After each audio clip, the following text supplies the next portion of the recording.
Join us today during the Jeep Celebration event. Right now, get 20% below MSRP for an average of $15,178 under MSRP on the purchase of a 2023 Jeep Grand Cherokee Overland 4xE or Summit 4xE.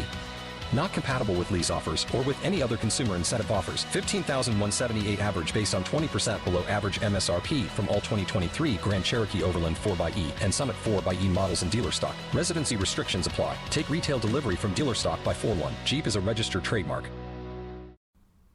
Hi, this is Scott. If you're a fan of the ancient world, please help us get the word out. Like us on Facebook, follow us on Twitter, and rate the series on iTunes. Thanks again for listening.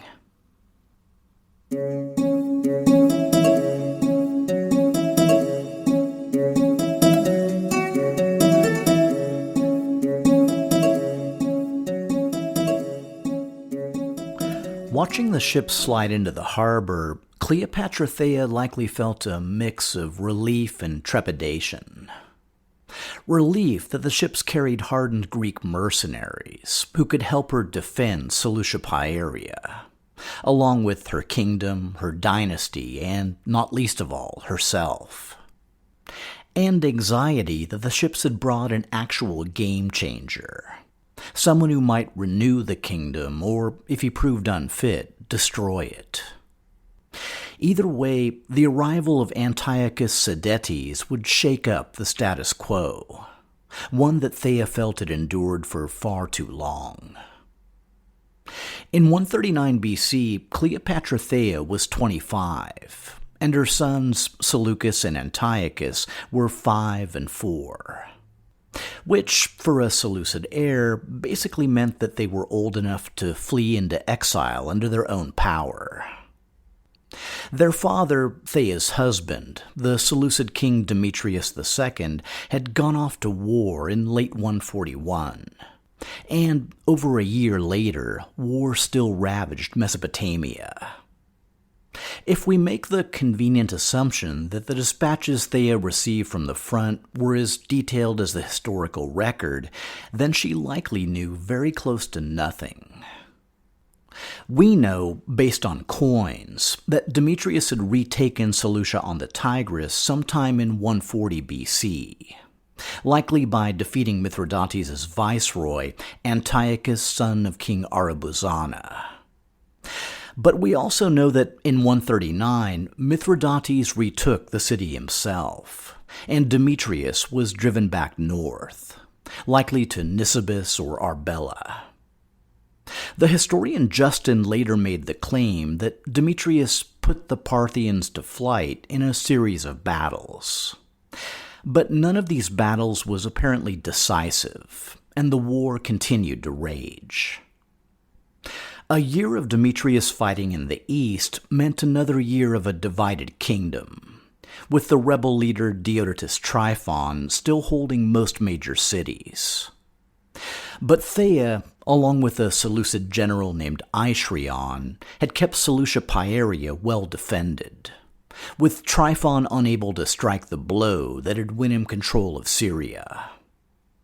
On the flip side, Tryphon's regime wasn't going anywhere, through basic inertia if for no other reason, and Thea decided the time had come to play her ace in the hole.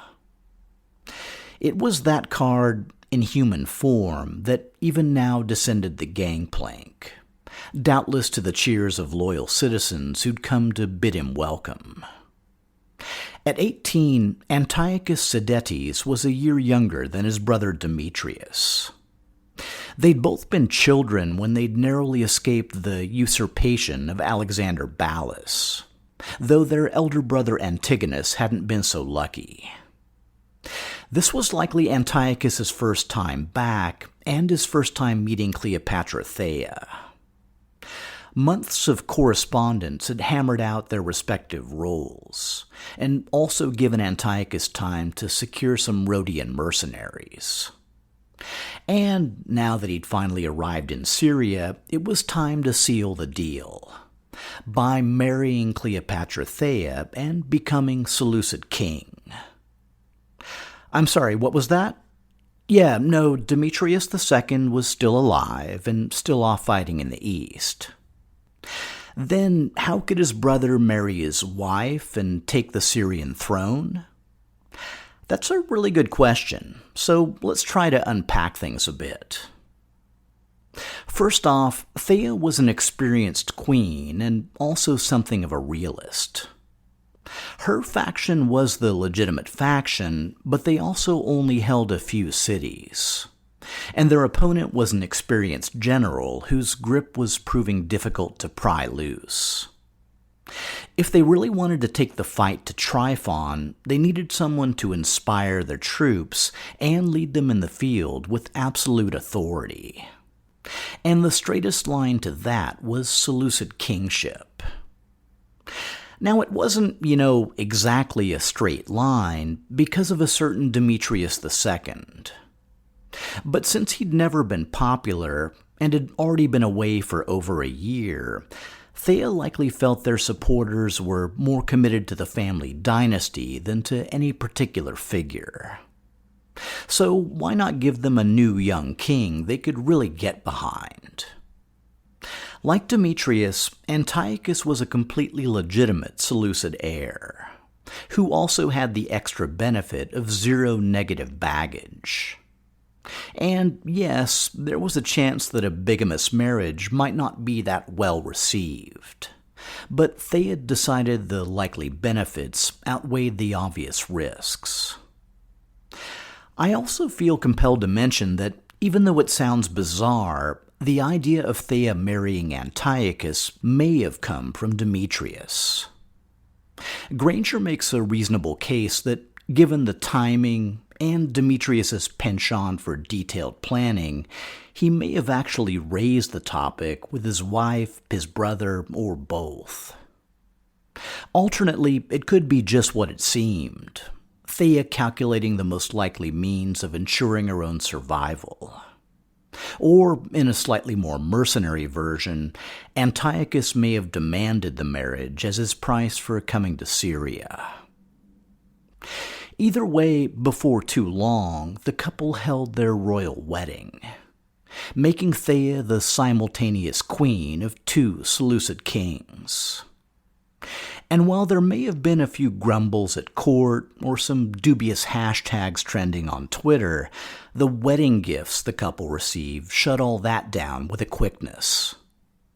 As Granger points out, during the remainder of 139, coins were minted for Antiochus VII in the capital of Antioch and at Tarsus in Cilicia. Conversely, during the same time period, coins for Tryphon are only confirmed at Ptolemais Acco, Byblos, and Ashkelon. As predicted, the elevation of Demetrius's untainted brother was eroding Tryphon's support. Once they'd regained control of Antioch, the royals likely returned to the capital. From there, according to Justin, Antiochus took vigorous action against the cities which had defected at the start of his brother's reign. He subdued them and added them once more to the territory of his kingdom. Josephus then reports that Antiochus, whose forces increased every day, marched to fight Tryphon. He was apparently rewarded with an early victory, and Josephus continues that, having beaten him in battle, Antiochus ejected Tryphon out of Upper Syria into Phoenicia, and pursued him thither, and besieged him in Dora. Dora, or Dor, was an ancient Canaanite coastal settlement with Middle Bronze Age foundations. Its fortified design was a likely gift from the Chequer, one of the sea peoples of the Bronze Age collapse who decided to settle in the region. The Chequer had been expelled from Dor during an early period of Phoenician expansion, and the city's defenses had been restored and improved under the Persians. Dor's most interesting role had come around 460 BC, when Athens allied with a rebel pharaoh in its fight with the Persian Empire. The Athenians used the captured Dor as a remote outpost for the Athenian navy, basically a trireme way station between Egypt-controlled Cyprus and the cities of the Nile Delta. The siege of Dora by Antiochus VII is described in 1 Maccabees. Then camped Antiochus against Dora, having with him 120,000 men of war and 8,000 horsemen. And when he had compassed the city round about, and joined ships close to the town on the seaside, he vexed the city by land and sea. Neither suffered he any to go out or in. And since we're in the neighborhood, and I'm quoting Maccabees, you can probably guess who's back. As you may recall, after Tryphon killed their leader Jonathan, his brother, the high priest Simon Maccabee, had thrown his support to Demetrius. That support was obviously qualified, since Simon's primary goal remained the security and expansion of Judean territory. And by 138, in that regard, Simon was doing quite well. Along with having full Jewish support, Simon had managed to obtain something even more valuable: official Roman backing for his brand new dynasty. In 139 BC, the Roman Senate confirmed the establishment of the Hasmonean dynasty, named for Asmoneus, the great-grandfather of Simon's own father, Mattathias. All of which rendered Simon's Judea at least nominally independent from the Seleucids. Those very same Seleucids who, in 138, showed up on their doorstep looking for support. Accounts of the negotiations vary, but it appears that Simon, at the very least, offered Antiochus gold and supplies to bolster the siege of Dora. Which, to be honest, was the only smart move. Tryphon was trapped, the noose was tightening, and Antiochus held all the cards. With the Infinity War moving toward its endgame, the real question shaping up was, what would happen when Demetrius returned to reclaim his rightful throne? Would the brothers find a way to rule together? Would Antiochus VII step back down? Or, gods forbid, would it kick off another bloody cycle of Seleucid civil war? And in any of these cases, what would be the role of Cleopatra Thea, their mutual Seleucid queen? Fortunately, in some respects, the questions regarding Demetrius's return were soon to be rendered moot. In 138, Thea and Antiochus got word that Demetrius had been taken captive. The details are a bit conflicted. The Babylonian diarist, quoted by Granger, reports that Mithridates brought about the defeat of Demetrius's troops and seized him and his nobles. Justin reports that, in the end, Demetrius was tricked by a false offer of peace and taken prisoner. News of his capture was likely accompanied by word of what came next. According to Justin, Mithridates put Demetrius on public display before the cities and made a spectacle for their rebellious populations. It was a humiliating end to 2 years of conflict, and one that left the Seleucid territory securely in Parthian hands. It's worth mentioning that some ancient sources suggest that Antiochus only came to Syria after Demetrius's capture, which does make for a much more straightforward narrative. Demetrius gets captured, Thea feels threatened, requests Antiochus's help, and secures it through marriage. But according to Granger, the coinage proves that Antiochus was king for months, possibly even a year, before Demetrius was captured. Thea indeed had 2 royal husbands, though for the time being, one was very much out of the picture. Neither Thea nor Antiochus welcomed the news of the Parthian victory in Mesopotamia, but Demetrius's absence did serve to simplify things. A popular king and a powerful queen ruling together over a united Syria, A year ago, it might have seemed impossible, but now it was virtually a done deal. All that was left was to conquer Dora and snuff out Tryphon's rebellion. In 137, Tryphon fled from Dora by sea and made his way north to Apamea. Apamea had been one of the first major cities to back his rebellion, and was probably the closest thing he had left to a stronghold. But Antiochus VII came hard on his heels, besieged Apamea, captured Tryphon, and had him executed. And just like that, it was over. The bright new era of Deodatus Tryphon was dead before it was 5. Thea and Antiochus could rest content that the Seleucid Empire was no longer divided. But there was no denying that it was also much smaller, essentially reduced to those parts of Syria not being contested by the Judeans. It's also important to highlight a few more things. Whatever Thea's feelings on the matter, and again, she's a pretty opaque figure, Antiochus, to his apparent credit, held 2 unshakable convictions. The first was that his Seleucid Empire would never abandon Mesopotamia, particularly not the foundation cities of Babylon and Seleucia on the Tigris. And the second was that, come hell or high water, he was going to rescue his brother. There's little reason why either of these items had to be urgent priorities. As would later be proven, the Euphrates was an effective place to draw the line with the Parthians.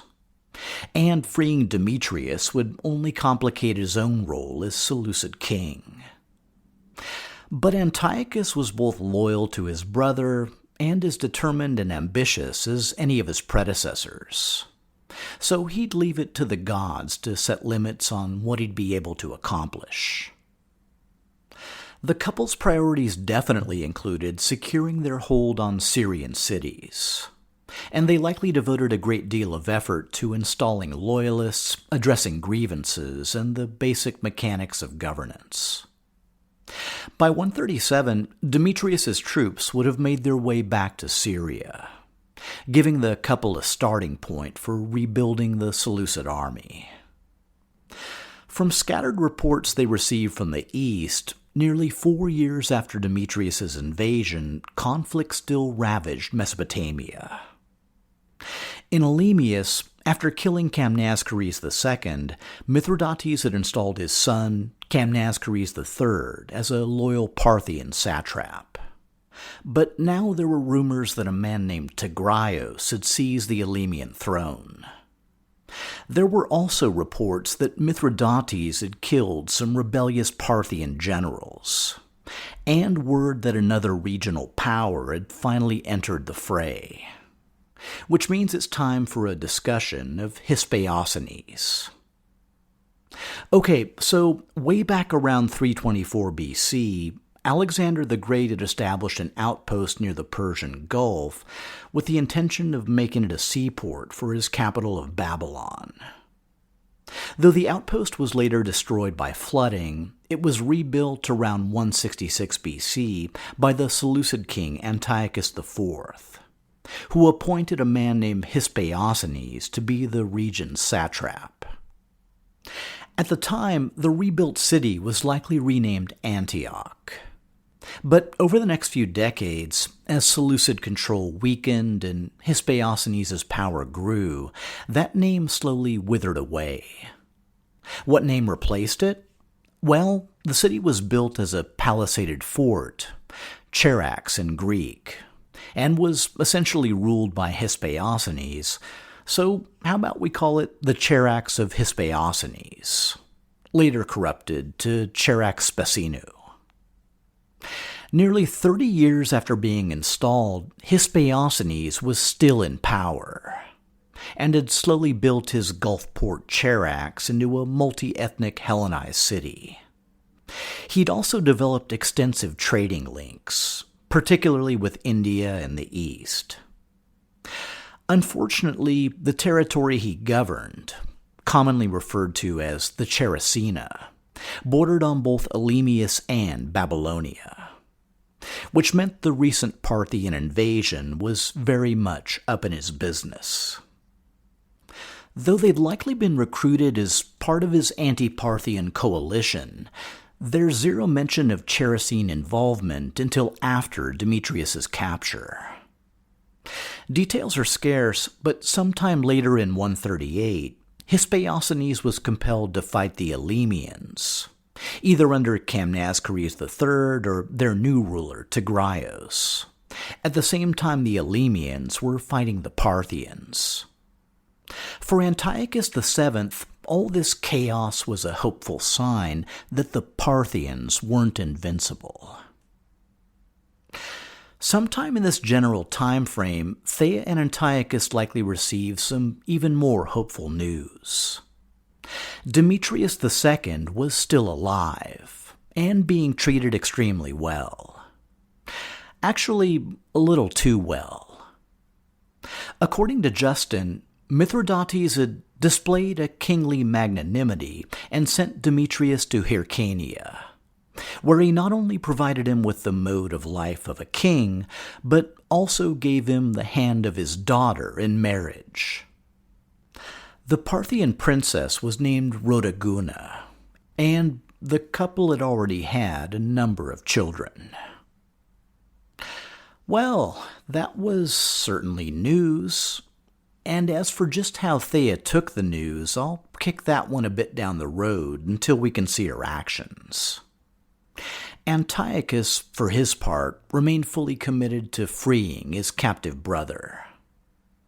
But before he did, there were other things to deal with closer to home. Of course, there was the whole Judean thing. But with Simon in charge, and backed by the Romans, they'd need to bide their time.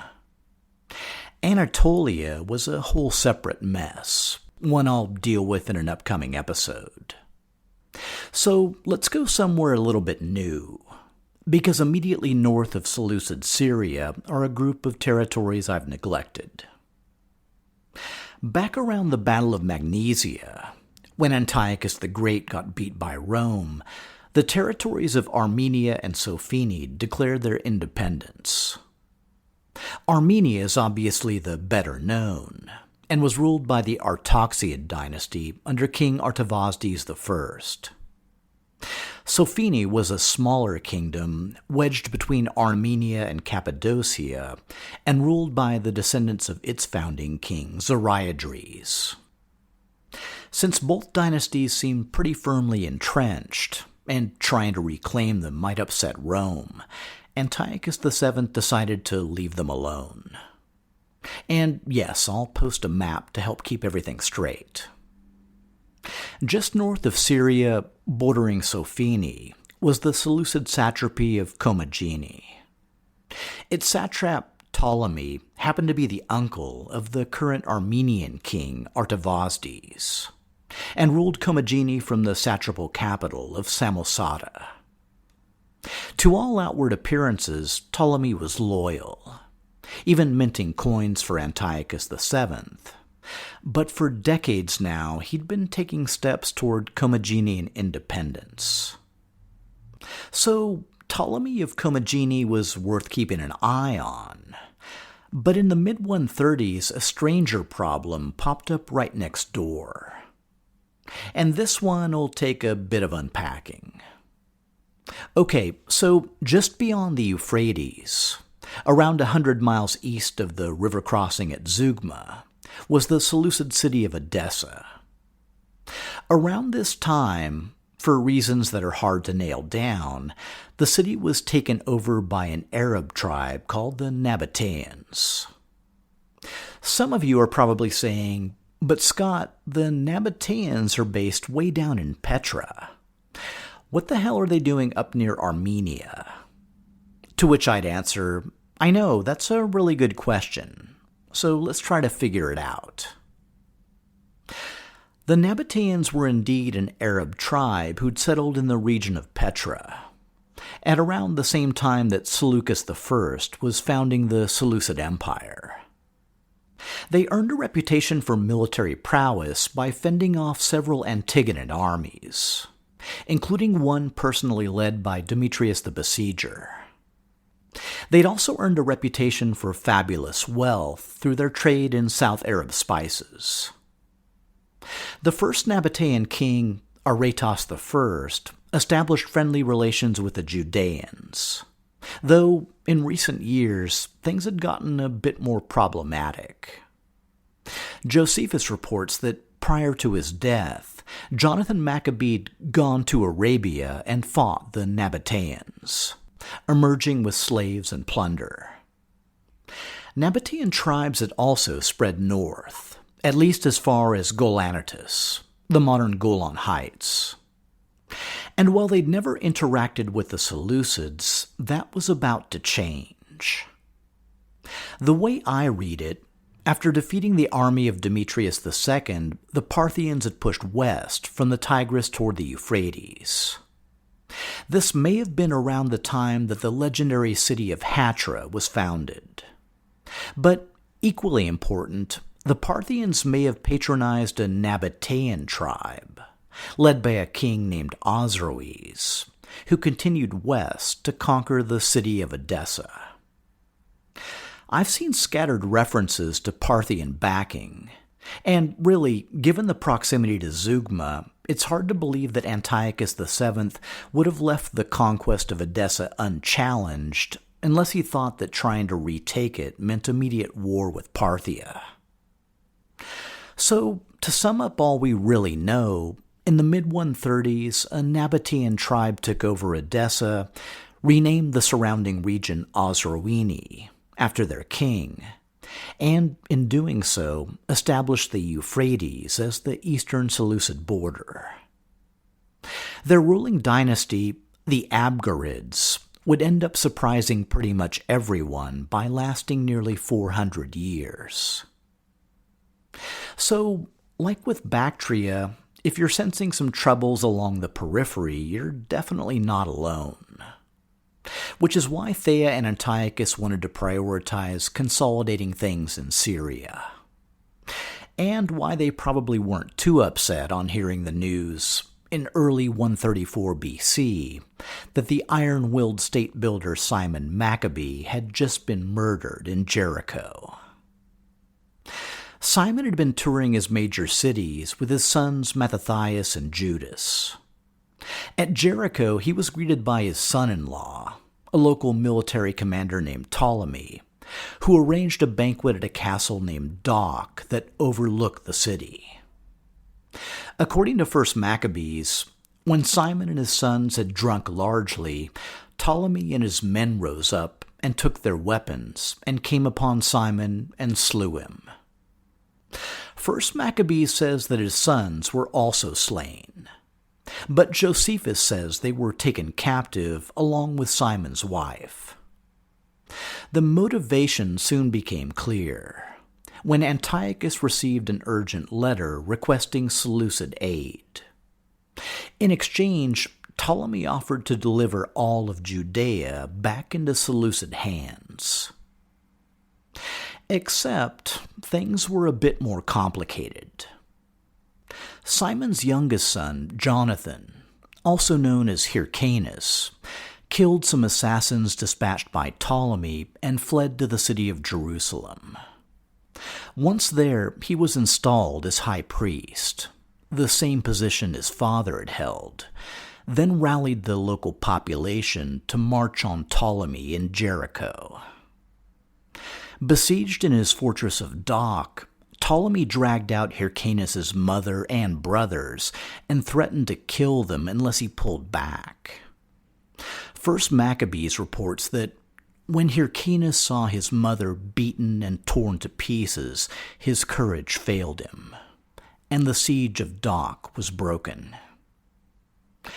Ptolemy bought himself some time, but knew that without Seleucid support, he had no way of holding Jericho. So he killed Hyrcanus' brothers, crossed the Jordan, and fled to nearby Philadelphia.